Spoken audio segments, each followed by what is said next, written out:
holding the tears right at the edge. Hurt, soft, just fragile enough to keep a man's hero instinct. My signature beginner lesson. Play to be Manhattan's most expensive luxury dating coach. Rich women paid me to teach them how to tame heirs, athletes, and billionaires. Then, I woke up inside a young adult romance novel as Ivy, a bullied outcast driven to the rooftop by her fake best friend, Chloe. Chloe used Ivy to test Julian, the school's golden boy, then watched her get humiliated, bullied, and broken. Too bad I am not the old Ivy. I know exactly how men work. You will play innocent, make Julian obsessed, turn Chloe's perfect love story into my battlefield, and take everything she thought was hers. I was the most expensive luxury dating coach in Manhattan. My clients weren't lovesick girls. They were beautiful, ambitious women who wanted old money, athlete boyfriends, and tech billionaires handing over their black cards. Teaching them how to get exactly that was my job. But when I opened my eyes again, I had somehow been thrown into a young adult romance novel. Worse, I was standing on the edge of the Westbridge Academy rooftop. Wind cut up under my skirt. My mind went blank. Then the noise below yanked me back to reality. A crowd had gathered, phones raised, live streams rolling. Everyone cheering like they were waiting for a show. Oh God! Is she really gonna jump this time? No chance. She wants Julian's attention. This is just a show. Ivy Lane, stop wasting everyone's time! Just jump already! The original Ivy's memories hit fast. 18. Senior year at Westbridge. Timid, pretty, and shy. Too shy to ever look at anyone in the school. That is why she has become Chloe Winter's target. Chloe, this so-called best friend, manipulated Ivy to play her twisted game to get Julian. Julian was the heir to the Kingsley family, the captain of the football team, and the male main character in this book. She'd sent him letter after letter. It ended in a public humiliation. Look at yourself, Ivy.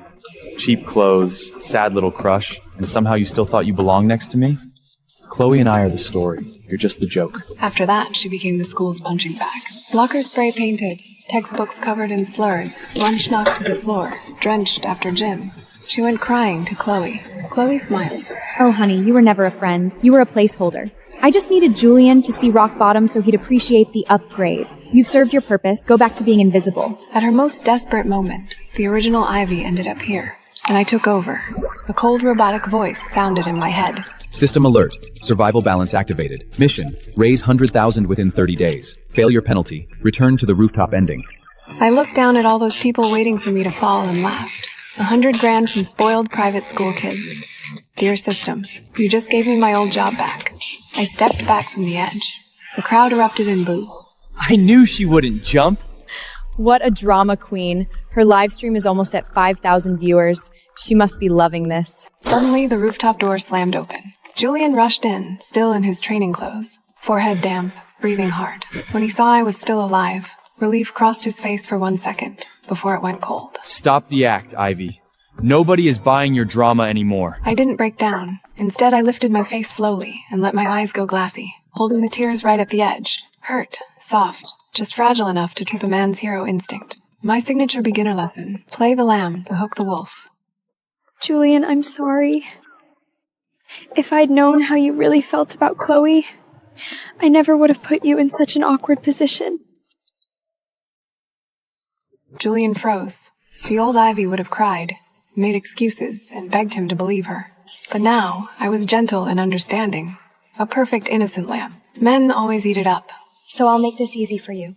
Starting today, I'm letting you go. His throat moved. I didn't give him the chance to answer. I walked past him toward the stairs, back straight, steps even. I walked back to class. The second I pushed the door open, a bucket of ice water crashed down from above, white shirt soaked through. The whole class burst out laughing. Welcome back, Rooftop Princess. Playing the victim didn't work, huh? Needed a cold shower to wake up? The soaked white shirt clung to every curve, the thin fabric hiding nothing. The classroom laughter started loud, then went quiet as the guy's eyes lingered. The original Ivy had always hidden under baggy clothes and thick bangs. Nobody knew what was underneath until now. I didn't curse anyone out. I wiped my face and walked out. Julian was coming down the hall, and the second he saw me, his steps faltered. His eyes dropped to my soaked shirt before he jerked them away, ears going red. What the hell do you want now? Could you tell them to stop? If it comes from you, maybe they'll finally leave me alone. I don't want to be scared to come to school anymore. They do this to you a lot. I almost laughed. He had to know. He just hadn't cared before. It's my fault. I liked someone I never should have. That was my mistake. But Julian, I don't regret liking you. I've cried over you so many times. For the last time, will you wipe my tears away? He didn't speak, but his thumb brushed my cheek in clumsy strokes. His touch was hesitant, filled with the awkward restraint of a guy fighting himself. I watched him lose control, little by little, while my own heart stayed perfectly calm. What men call disgust is often just one teardrop away from raw hunger. Thank you. My first love ends here. I walked away. At the stairwell corner, I glanced back. Julian was still standing there, staring at the hand he'd used to wipe my tears, like it still carried the heat of my skin. Back in the empty dorm, I changed and pushed my bangs off my face in the mirror. The girl staring back was starting to look like me. Bank notification, $10,000 deposited. Right after, a text from an unknown number. This is Julian. I posted a statement on the school forum. I heard they ruined your stuff. This should cover it. Take the money. 10,000. Back in Manhattan, that wasn't enough for one of my clients to buy a handbag. But from a high school kid, it said everything. He wasn't paying for a uniform. He was paying for his own guilt. Thank you, but I can't take this. My books are still usable. My uniform still fits. Take it. This is the least I can do. So bossy. I'm pathetic, aren't I? I said I wouldn't cry over you anymore, but your message is making me tear up again. He went quiet for a long time. I could picture him staring at his phone, guilty, softening, feeling something he was trying hard to bury. Then the dorm door swung open. Chloe, white dress, blonde hair. That sweet smile the whole school knew, but her eyes couldn't hide it. Nice little trick today. You make a scene on the roof, and suddenly Julian is posting statements for you? Honestly, a little disappointing up close. A woman who really knows how to hold a man doesn't need another girl to test him for her. You'd best really be over him, because if you're not, I'll make your life even worse. I tilted my phone screen toward her. I was over him, but then Julian saw my clothes were wet and sent me $10,000. Chloe's face went stiff. Her birthday bracelet from Julian last month had been $5,000. Which old creep actually sent you that? You couldn't get Julian, so you found some rich old man to pay for you? God, you're disgusting. I let my eyes go red and ran. Chloe chased after me, thinking I felt cornered. She had no idea I just needed a bigger audience. If you are going to put on a show, you do it where everyone can see. Ivy, why are you running? Feeling guilty now that everyone knows you took dirty money from some old creep? By the time we reached the lobby, a crowd had already gathered. Chloe saw the audience and switched immediately, her voice turning sweet and wounded. Ivy, I know I was harsh, but I'm only saying this because I care about you. You're my best friend. I can't stand by and watch you destroy yourself over $10,000.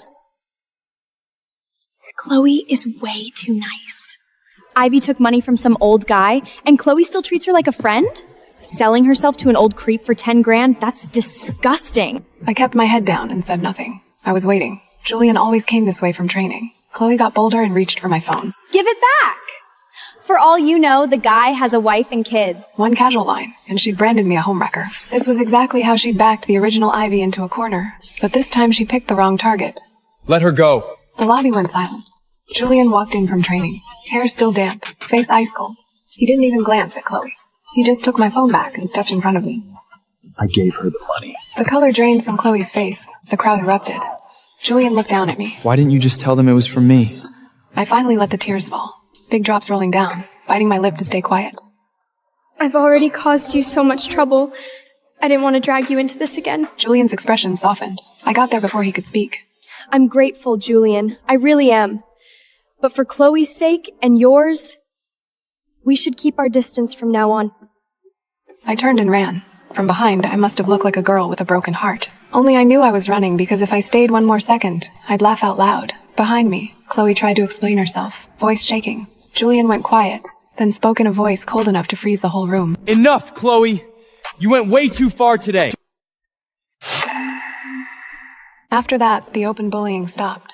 Nobody dared touch me with Julian's name attached to mine. But the quiet war never ended. Cruel posts on the forum, lunch trays that vanished.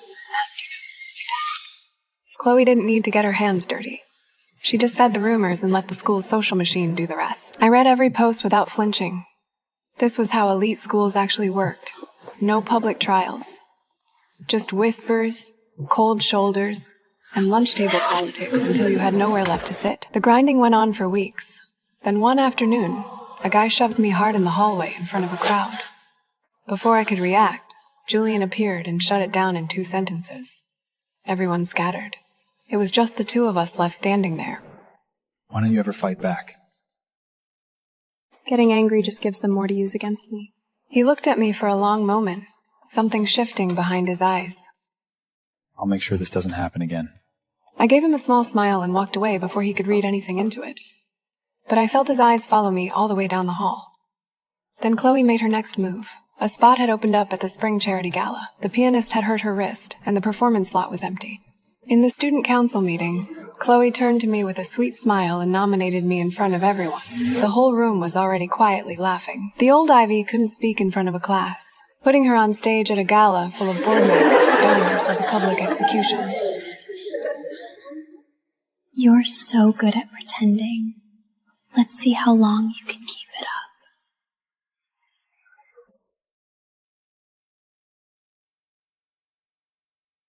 I'll try my best. Chloe's smile twitched. Half the room was already reserving front row seats for the disaster. I looked down at the program and smiled to myself. In my old world, a woman didn't have to know how to love. But piano, dance, wine, equestrian, racing. She needed at least one. I happened to know all. The night of the gala, Chloe walked in on Julian's arm in a white satin gown. Safe, sweet, perfect. I wore a simple black velvet dress, just enough to show my neck and shoulders. When the spotlight hit me on stage, the whispering in the crowd died. I sat at the piano and placed my fingers on the keys. Not the easy piece they expected me to ruin. A reworked Rachmaninoff, dark at the start, then sharpening into something that couldn't be ignored.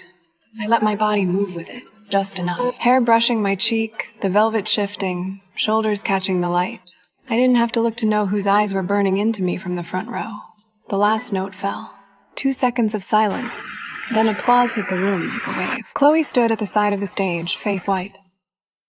She had set this up to destroy me. Instead, I had used her stage to crown myself. After the gala, I changed and headed out. At the hallway corner, Julian was already there, standing in the shadows. He looked up when he saw me, throat moving, but said nothing. Ivy. I stopped but didn't turn around. What was the piece you played? I turned slowly. He wasn't pretending he didn't want to know. I stepped closer and reached up to fix his slightly rumpled collar. My fingers barely touched him, only for a second. But his whole body went still. It was Max Ritz's. The gala is over. Are you seriously still hanging around him? I stepped back with an innocent smile. Sorry for bothering you. I turned and walked to the elevator, steps light. Chloe had cut him off at the perfect moment. Julian had just realized he never really knew me, and now he would spend the whole night wondering what else he had missed. What pulls a man in deepest is not love. It is curiosity. Chloe had lost a few rounds, which meant she was getting ready to hit back. I needed to move somewhere she had no control. In the original story, there was one place Chloe hated more than anything. Apex Club.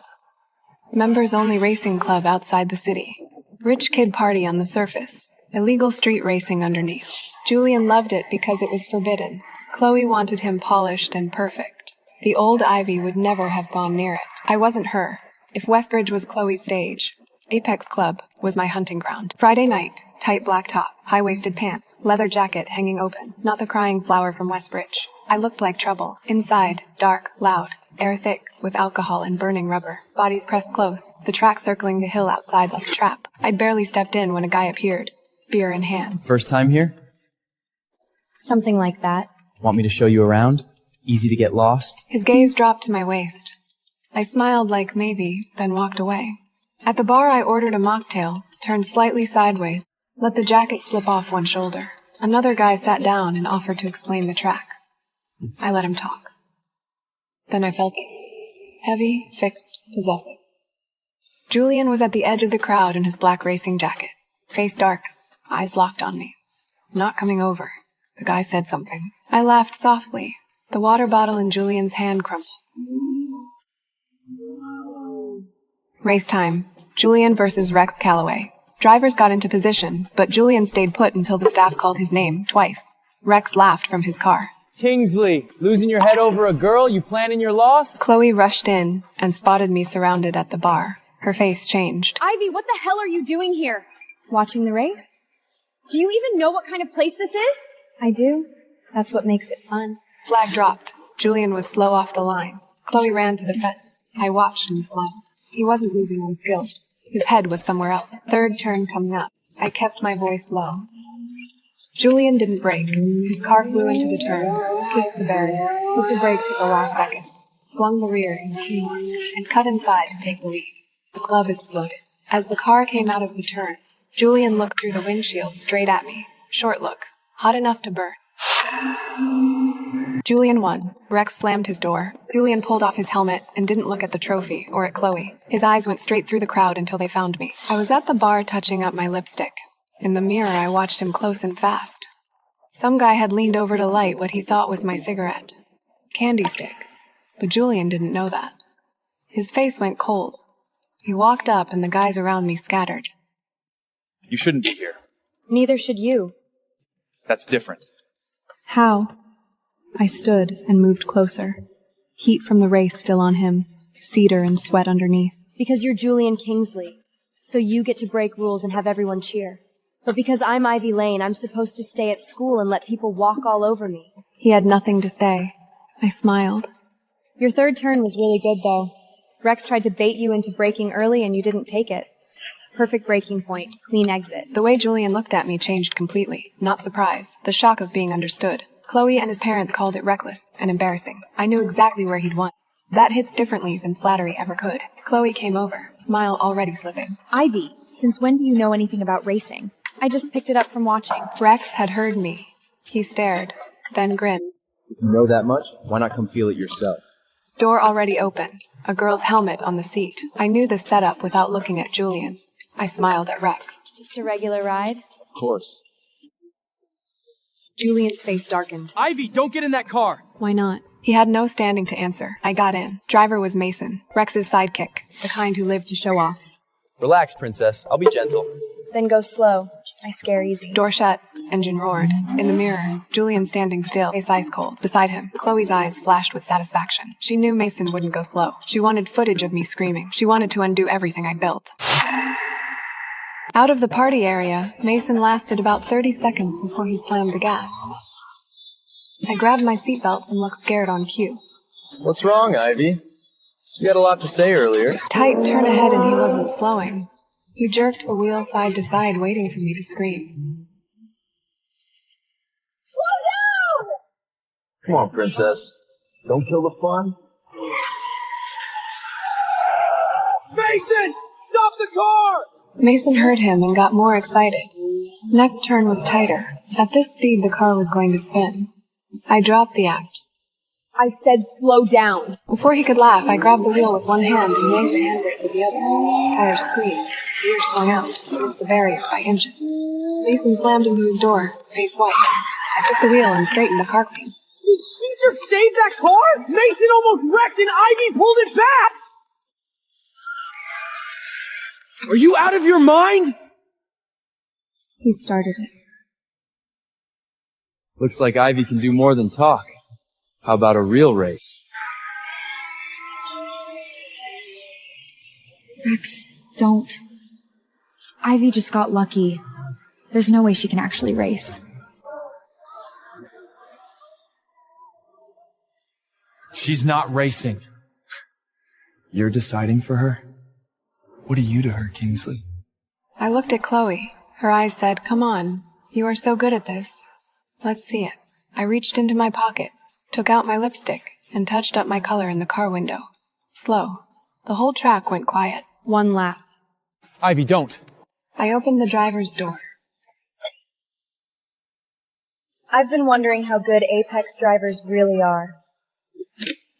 Time to find out. 3, 2, 1. Rex pushed in from the side right off the line. Heavier car, bumper almost touching mine. Brake early and he boxes me out. Flinch and the rear goes. I didn't fight him. Gave up the first straight, held the inside through turn 2, and waited. The real race was turn 3. The big screen was live. The crowd went quiet fast. You could see I wasn't driving blind. I knew the line, knew when to give ground, knew when to wait for Rex to make a mistake. Julian was at the fence, both hands on the railing, knuckles white. Chloe's smile faded piece by piece. No way. There's no way she knows how to drive. Turn 3. Rex shoved from the right, forcing me toward the outside barrier. Brake now and he cuts me off. Don't brake and I fly off the track. Everyone thought I'd panic. I've never been good at playing it safe. I am good at finding the 1 second. Everyone else is too scared to take. Brake, wheel, tires screaming. Rear swinging wide through the turn with inches to spare. Rex yanked his wheel and hit the inside barrier. A crash tore through the track. My car cut through the smoke and took the final straight. I checked the mirror. Lipstick still perfect. Good. A woman can get messy, but she should look good when she wins. She won! She actually beat Rex? Ivy Lane! That's Ivy from Westbridge! I stepped out into the wind, headlights behind me, every camera turning my way. Rex got helped out looking gray. Car fine. Pride wasn't. You cheated! How? By using my brain? Laughter everywhere. Julian pushed through and stopped in front of me. He checked my wrists, my arms, my face. People nearby were already noticing. Do you have any idea how dangerous that was? I looked up at him. No smile, no act. Just my eyes holding his steady, like he was the only person left on the track. His breathing stopped. Anger still there, but something hotter broke through. His gaze dropped to my lips, snapped back, jaw going tight like he was fighting himself in front of everyone. Julian suddenly grabbed my wrist and pulled me toward a car parked in the corner. The noise from the crowd faded after only a few steps. Under the dim light, he trapped me between the car door and his hard chest, his breathing heavy and rough. How much more are you hiding from me? I looked up at him. My eyes were still red from the race, but my voice came out soft and teasing. You never really looked at me before. Of course you wouldn't know. Julian's gaze dropped straight to my lips. The fresh lipstick looked bold and shiny against my innocent face. Like pure temptation, his fingers stayed locked around my wrist, his palm burning hot against my skin. Ivy, don't look at me like that. Like what? I leaned in closer until his hot breath mixed with mine. There was almost no space left between our bodies. I could feel his control cracking. His throat bobbed hard. His eyes flicked from my eyes to my lips and back again, like he was ashamed of how badly he wounded me. But the next second he gave in and leaned down, his nose brushing my cheek, his mouth hovering just above mine. I didn't pull away. I just blinked slowly, playing the innocent girl who had no idea what she was doing to him. Do you have any idea how fucking scared I was out there? But I watched you when you won. You looked really good on the track. That one sentence snapped the last of his restraint. His fingers tightened on my wrist almost painfully. His other hand slammed against the car door beside my head. His tall, hot body pressed closer, pinning me there and blocking out everything else. All I could feel was the heat rolling off him, his strong scent, and the way his cock was already half hard against my stomach, as he fought not to grind into me. Ivy! What the hell are you trying to do?